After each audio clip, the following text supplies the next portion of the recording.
사회 경제학자들이 쓰는 용어 가운데 마태 효과라는 말이 있습니다.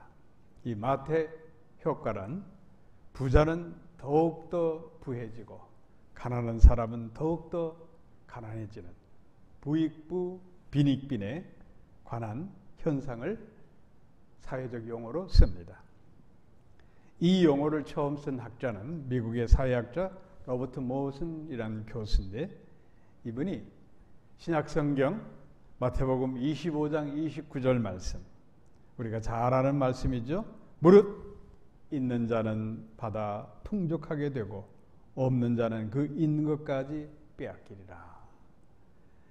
예수님께서 왜 이 말씀을 하셨겠습니까? 그 배경을 우리가 알아야 됩니다. 달란트 비유를 통해서 게으른 자의 결말을 말씀하신 겁니다. 하나님은 사람에게 각자의 능력, 달란트를 주셨습니다. 어떤 사람에게는 5달란트, 어떤 사람에게는 2달란트, 어떤 사람에게는 1달란트의 그러한 능력을 주셨습니다.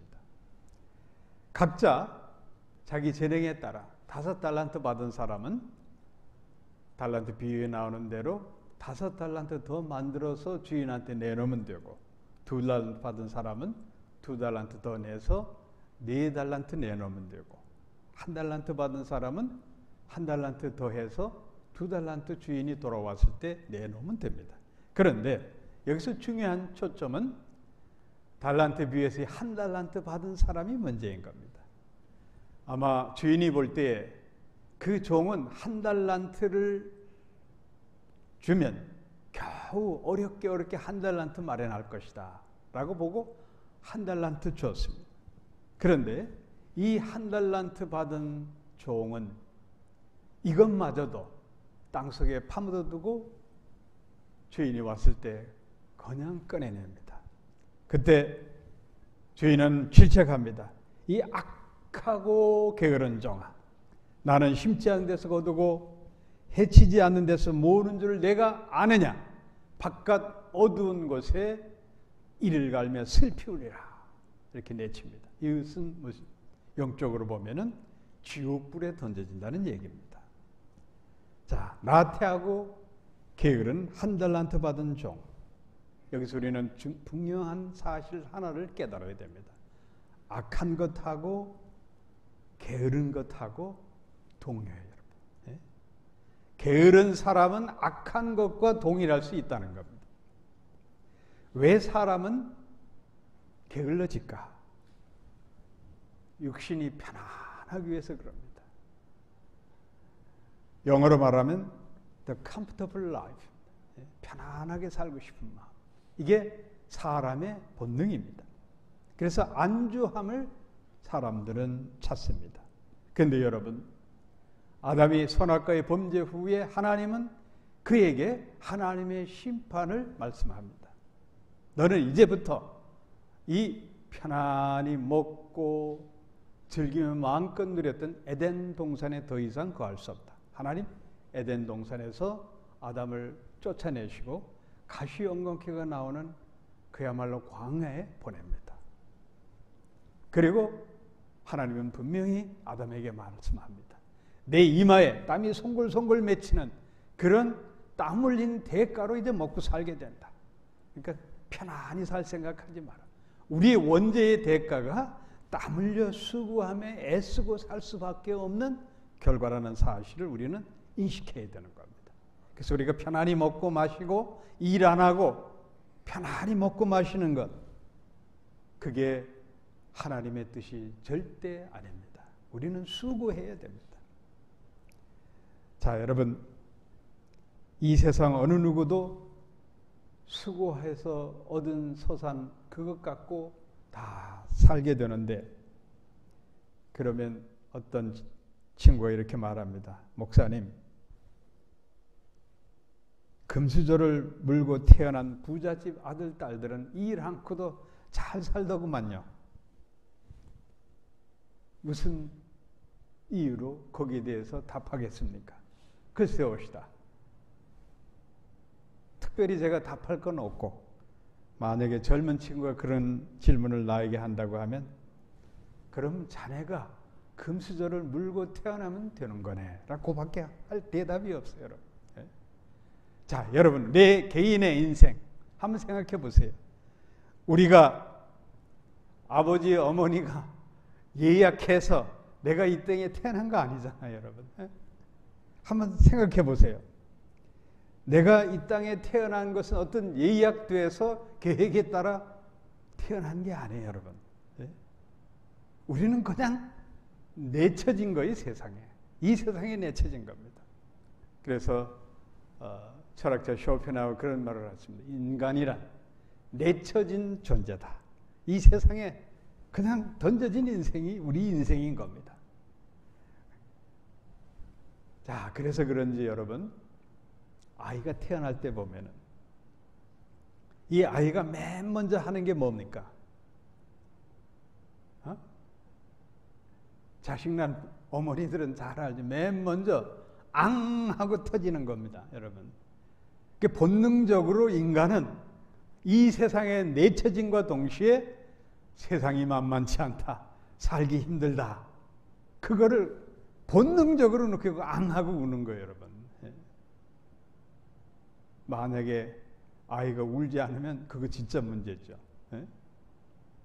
지체장애자 아니면 봉어리가 되는 거죠. 이 세상이 만만치 않은 걸 본능적으로 깨닫고 태어나는 게 인간인 겁니다. 자, 여러분 이 세상을 우리는 우리 말로 하면 세파, 영어로 the hardship of life. 우리 삶 자체가 고단합니다. 몸과 마음이 끊임없는 고통과 싸워야 되는 그 존재가 인간인 겁니다. 그리고 이 세상은 아주 급속히 변해갑니다. 세상은 변한다. 이 사실만큼만 변하지 않는 거예요. 계절이 바뀌듯 세상은 변해요. 요즘 AI 시대를 맞이했는데 과거 100년 인류의 문화 변천 역사가 1년에 지금 바뀌고 있는 그런 시대에 여러분들이 살고 있는 겁니다. 그런데 여러분, 사람은 이렇게 급속히 변화되는 세계에서 두려워합니다. 저부터도 두려움이 있습니다. 이 급속한 사회 변화 속에 우리는 불안하게 살아가는 존재가 우리의 삶인 겁니다. 그래서 사람은 지금 주어진 것에 안주하기를 원해요. 그리고 익숙함, 그런 걸 결별하기가 굉장히 어려워지는 게 사람입니다. 우리 같이 아날로그 세대에 있는 베이비 부모들은 요즘 스마트폰으로 은행 결제 다 하고 그래 하는데 우리는 차라리 은행에 줄 서서 그거 은행일 보는 게 우리한테는 더 마음이 더 편한 겁니다. 할 수 없이 따라서 그냥 스마트폰으로 결제하고 이렇게 익숙하지 않는 거예요. 사람이란 존재는 이렇게 변화를 두려워하고 안주하려는 속성이 있는 겁니다. 사랑하는 성도 여러분, 안주할 수가 없기 때문에 우리는 힘들게 사는 거예요. 제가 이렇게 주위에 젊은 친구들 보면은 부모의 유산이나 왕창 받든가 아니면 로또라도 왕창 맞아가지고 평생 편안히 놀고 먹으면 얼마나 좋을까 이렇게 생각하는 친구들이 꽤나 있어요. 또 우리 젊은 자매들은 그냥 좋은 능력 있는 신랑 만나가지고 집에서 그냥 살림이나 하고 취직했으면 좋겠다 이런 생각이 있는 겁니다. 사람은 이렇게 안주하려는 욕구가 본능적인 겁니다. 그런데 여러분, 안주할 겨를도 없이 우리는 험한 세상의 세파와 싸워야 되는 거예요. 이게 우리의 과제라는 겁니다. 많은 사람들이 이런저런 이유로 괴로워합니다. 성공한 사람 보면 그 성공의 달콤함 속에 안주하다가 세월 보냅니다. 또 실패한 사람은 실패한 쓴맛 때문에 괴로워하면서 시간을 보내게 되는 겁니다. 그런데 여기서 우리가 중요하게 여겨야 될 것은 우리 그리스도인들은 이러한 것에서 한 단계 초월한 하나님의 나라를 바라보고 우리의 영혼이 풍성해지는 삶을 누려야 되는 거예요. 세상 사람들이 누리는 그런 안일함과 육신의 편안함과 물질의 풍요로움 속에서 마음껏 안주하고자 하는 욕망보다 한 단계 더 높은 차원에서 우리는 살아가야 되는 거예요. 그래서 우리에게 닥치는 모든 고난과 역경과 부딪혀서 몸부림칠 수밖에 없는 그런 모든 일들을 불행하다 생각하지 말고 하나님이 내게 주신 은혜라고 받아들이는 거예요. 데살로니가 4장 16절 말씀.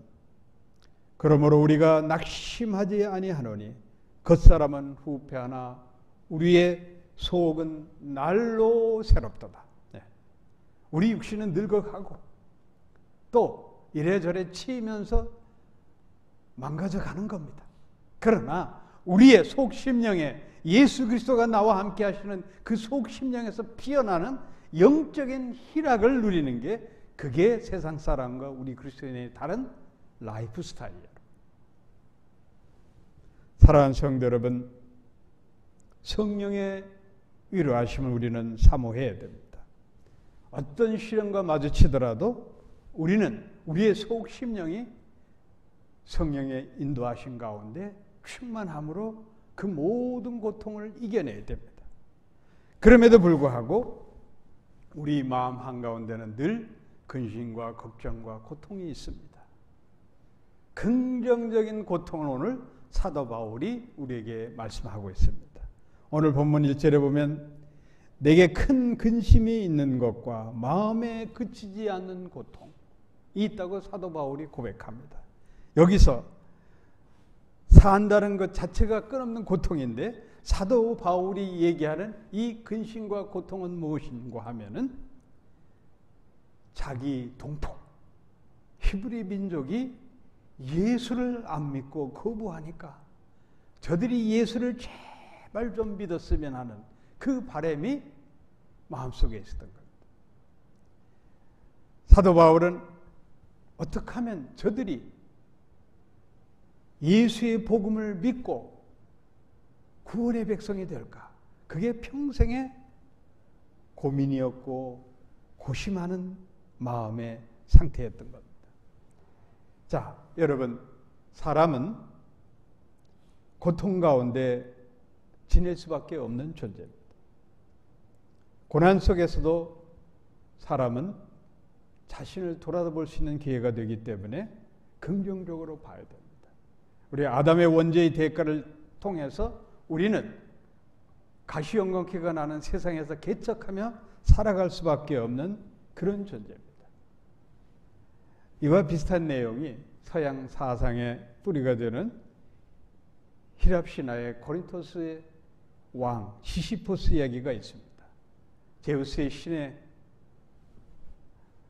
속인 죄값을 받아가지고 이 시시포스가 하는 일은 뭐냐면 무거운 돌덩이를 가지고 계속 산꼭대기에 오르는 거예요. 그 산꼭대기에 오르면 이 무거운 돌로 인해서 다시 무게를 못 이겨 굴러떨어지면 그걸 다시 짊어지고 올라가는, 그걸 영원히 반복하는 그런 내용입니다. 어쩌면 우리가 육신을 입고 사는 이 삶 자체가 이런 고통의 짐을 지고 계속 산을 오르듯이 그렇게 오르고 오르는 게 우리의 삶일 수도 있는 겁니다. 여기서 우리 그리스도인들은 이것을 부정적으로 불행한 일로 바라보기보다는 우리 그리스도인들은 이것을 도리어 내 자신이 하나님과 더 가까이 할 수 있는 믿음의 기회라고 생각해야 됩니다. 내가 하나님의 사람으로 거듭날 수 있는 이 시련을 이겨내고 하나님의 사람으로 거듭날 수 있는 기회로 받아들여야 됩니다. 우리가 믿음으로 산다는 것 자체가 시련과 역경을 이겨낸다는 말입니다. 우리는 시련과 고통을 평생 안고 가야 되지만 그것을 불행한 일로 받아들여서는 안 되는 거예요. 문제는 내 자신이 스스로 질문을 해야 돼요. 나의 시련을 실패의 원인으로 남겨둘 것인가? 과거보다 더 성숙할 수 있는 믿음의 발판으로 삼을 것인가? 여러분 스스로 결정하는 거예요.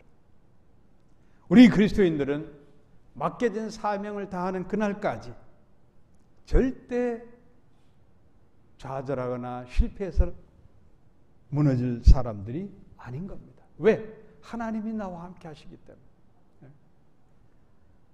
나는 실패한 것 같고 나는 좌절하는 것 같아도 하나님은 우리가 털끝 하나 상치 않도록 우리를 지켜 보호해 주고 있다는 사실입니다. 그래서 이사야 선지자는 이사야 41장 10절에서 우리에게 아주 위로의 말씀을 주고 있습니다. 두려워 말라. 내가 너와 함께 함이니라. 놀라지 말라. 나는 네 하나님이 되리라. 내가 너를 굳세게 하리라. 참으로 너를 도와주리라. 참으로 나의 의로운 오른손이 너를 붙들리라. 믿습니까? 하나님의 거룩한 능력의 손길이 나를 붙잡고 계신다는 사실을 여러분들이 의식해야 됩니다. 내가 힘들고 고난 가운데 있을 때일수록 하나님이 나를 붙들고 계신다는 믿음을 가져야 되는 거예요. 그래야 모든 시련과 역경을 이겨낼 수가 있는 겁니다.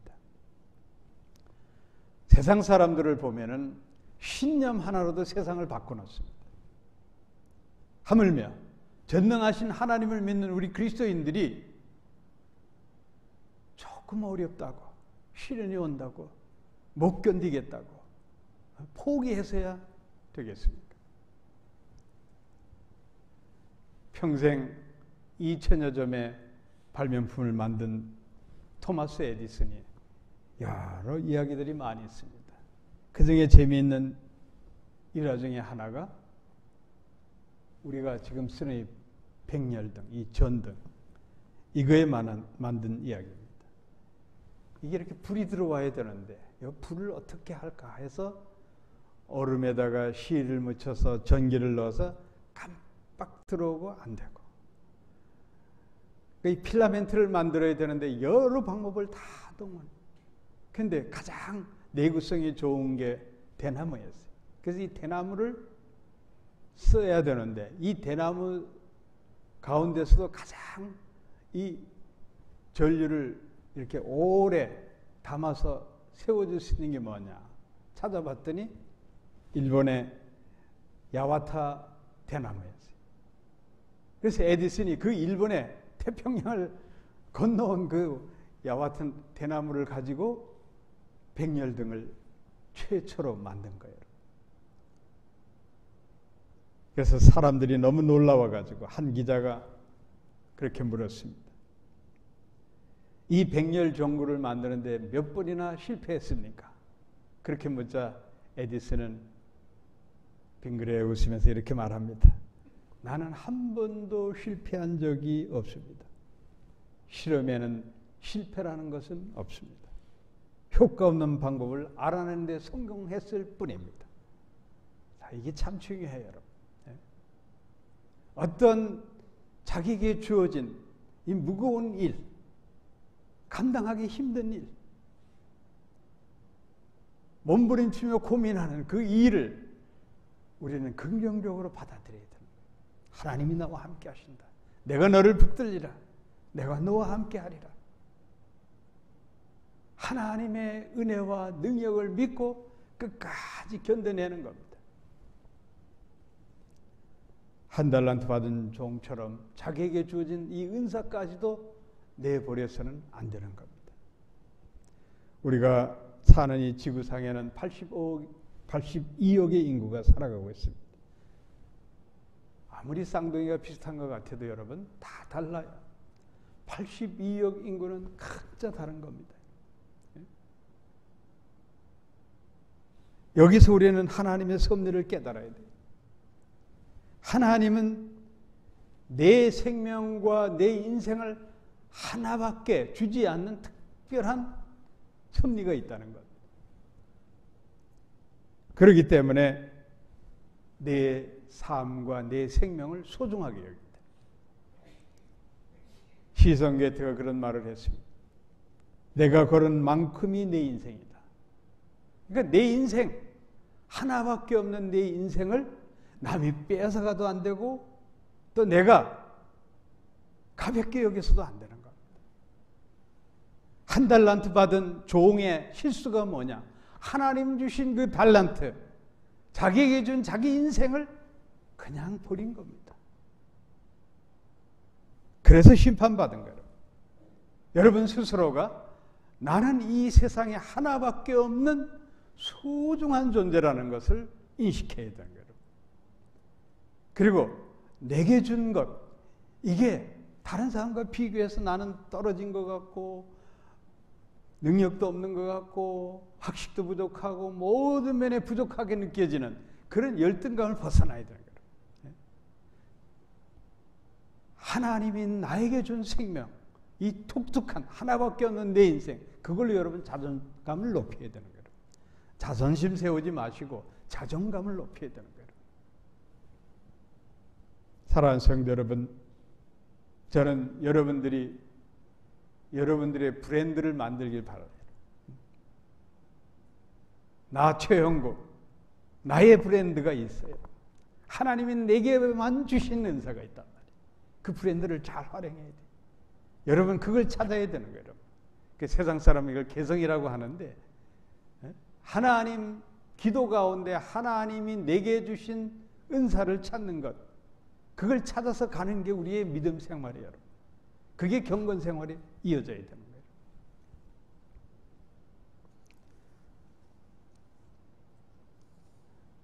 행복하게 사는 비결 여러 가지가 있습니다. 그런데 가장 행복한 사람은 누구냐? 시련을 잘 참아내는 거예요. 버트란트 러셀의 행복의 정복이라는 책이 있는데 거기 보면은 행복은 잠깐 방문하는 거라고 정의하는 거예요. 우리 행복감을 느끼는 건 아주 짧은 순간이에요. 나머지는 되돌아보면 일에 치이고 인간관계 속에 갈등이 있고 여러 가지 일들로 인해 가지고 우리는 늘 괴로움과 고통에 있는 것을 인식하게 되는 거예요. 그런데 우리 그리스도인들은 이걸 반대로 생각해야 되는 거예요.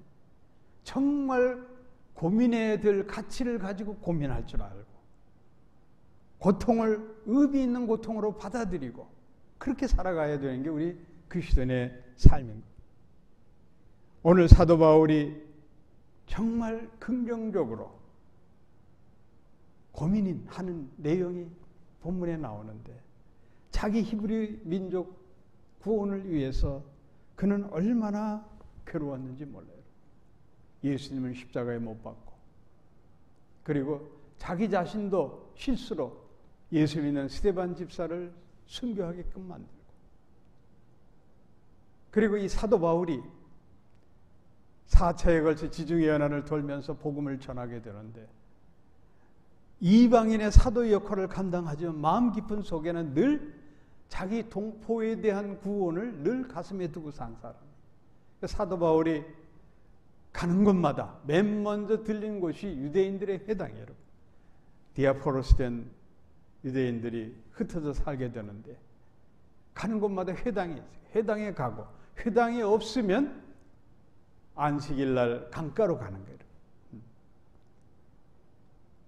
바울이 계시를 받고 이제 유럽으로 복음을 전하게 되는데 첫 번째로 가서 복음을 전한 곳이 바로 빌립보예요. 빌립보에는 회당이 없자 안식일 날 바울이 강변으로 간 거죠.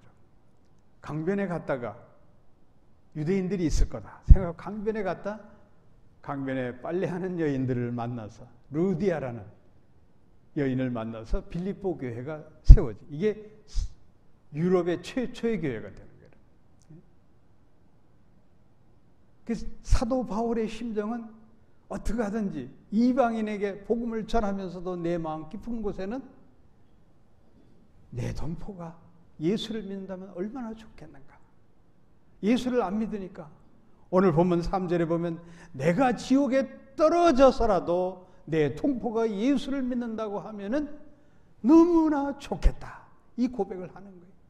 그리고 로마에 있는 교인들에게 로마서의 핵심 주제가 9장에 나오는 핵심 주제가 다른 거 아니에요. 내가 당신들을 얼마나 사랑하는지 잘 모르실 것이요.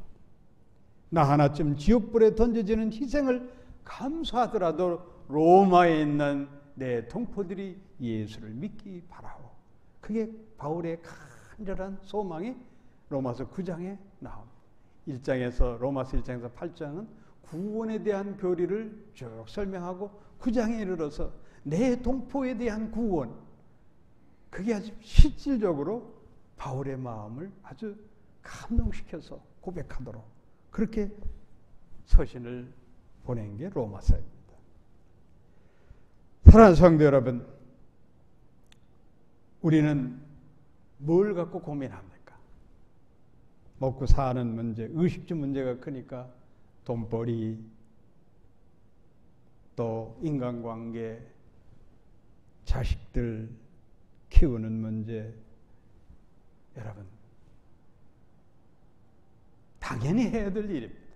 그런데 그걸 위해서 한평생 살아가서는 안 된다고 저는 생각합니다. 왜? 여러분 모두가 하나님으로부터 받은 사명이 있기 때문에 그보다 한 단계 더 높은 영적인 삶을 살아간다고 하면은 그걸 좀 초월해서 사는 고민을 좀 했으면 좋겠습니다.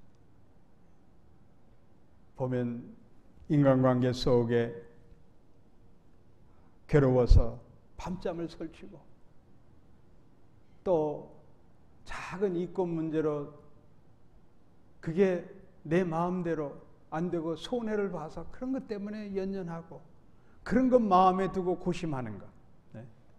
이 문제를 우리는 벗어나야 되는 거예요.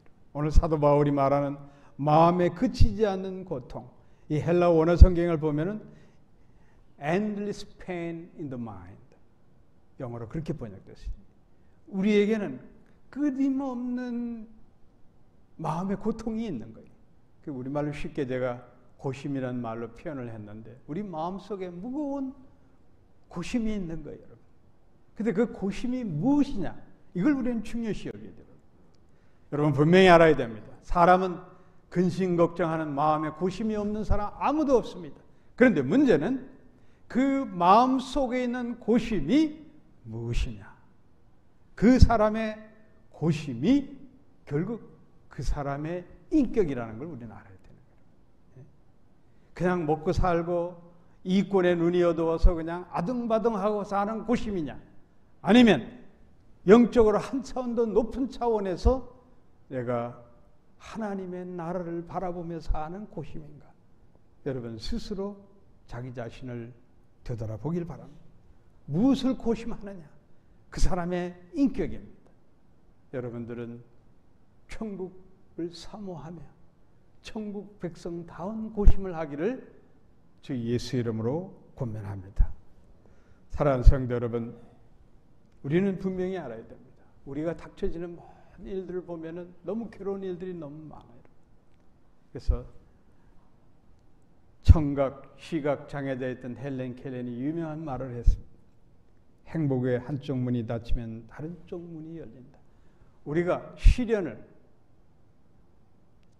헬렌 켈러 같이 청각장애, 시각장애 모든 육체의 고난 가운데서 그런 행복의 문을 본 거예요, 여러분.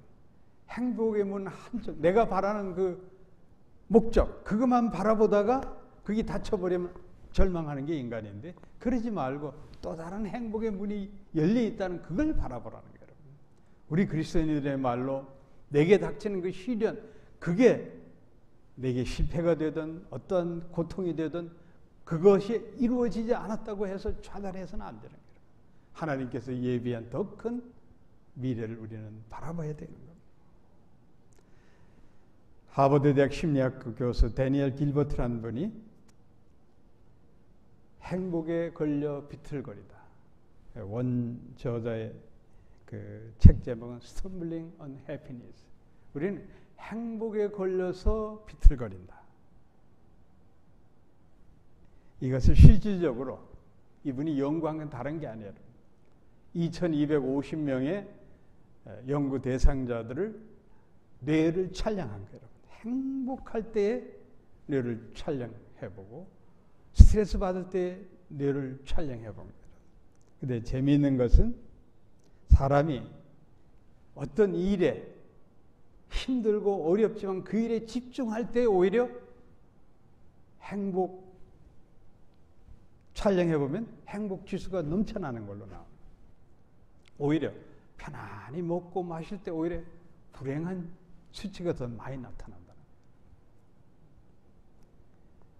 그러니까 사람이 부정적인 생각, 미래에 대한 걱정, 불쾌한 경험, 그런 스트레스 받는 일, 그런 것만 몸부림치면은 불행의 지수가 점점 높아지는 거예요. 그런데 오히려 내게 닥친 시련과 그것을 극복하고자 애쓰며 노력하고 육체적으로도 힘들지만 운동하면 여러분 육체적으로 힘든 거예요. 그렇지만은 그 운동함으로써 뇌 촬영을 해보니 행복지수가 더 높이 나타나다는 거예요. 사랑하는 성도 여러분, 우리는 끝없는 시련을 맞닥뜨리면서 끝없는 고심을 하고 살아갑니다. 긍정적으로 받아들이시기 바랍니다. 사도 바울과 같이 내 마음속에 끊이지 않는 고통, 자기 민족 히브리 백성을 구원하고자 하는 그런 자기 백성에 대한 구원을 위해서 고심하는 것, 그게 오히려 사도 바울이 살만한 이유가 되었던 겁니다. 사랑하는 성도 여러분, 이스라엘 백성들이 광야에서 40년 세월을 보냅니다. 그러나 그들이 한순간 너무 강력한 행복한 순간이 있었어요. 유월절 사건으로 애굽에서 노예 신세를 벗어버리는 날, 그리고 홍해를 육지길로 건너던 날, 하루 이틀, 그 날은 대단한 행복지수가 높았을 겁니다. 그렇지만 나머지 40년의 세월은 광야에서 고생하며 살아가던 시절이었어요. 그렇지만 그 40년을 잘 견뎌냈을 때 마침내 그들은 가나안 땅에 들어가게 되는 겁니다. 우리 인생이 이스라엘 백성 40년 광야 생활과 조명될 수가 있는 겁니다. 사랑하는 성도 여러분, 세상 일로 너무 근심 걱정하지 않으시기를 주의 이름으로 권면합니다. 하나님은 매 순간 우리에게 기적을 베푸십니다. 여러분들이 지금 이렇게 내가 살고 있는 것 자체가 기적인 겁니다. 내 가족이 건강하게 살아있는 것 자체가 기적이에요, 여러분. 바울과 같이 하나님의 뜻대로 고심하는 여러분 되기를 바랍니다. 수고하고 무거운 짐진 자들아 다 내게로 오라. 내가 너희를 쉬게 하리라. 예수님께서 우리의 무거운 짐을 쥐고 십자가에 대속하셨습니다. 예수님께서 내 인생의 무거운 짐을 대신하시고 내 마음속에 있는 이 깊은 고심을 주님이 알고 계십니다. 주님께 맡기시기를 축원합니다. 우리는 오직 현실에 안주하려 하지 말고 그것을 극복하면서 거룩한 도전을 해야 됩니다. 경건의 삶으로 내게 밀려오는 모든 세상의 시련과 역경을 주 예수의 이름으로 우리는 이겨내야 됩니다. 그곳에 하나님의 은혜가 넘칠 것입니다. 기도하겠습니다.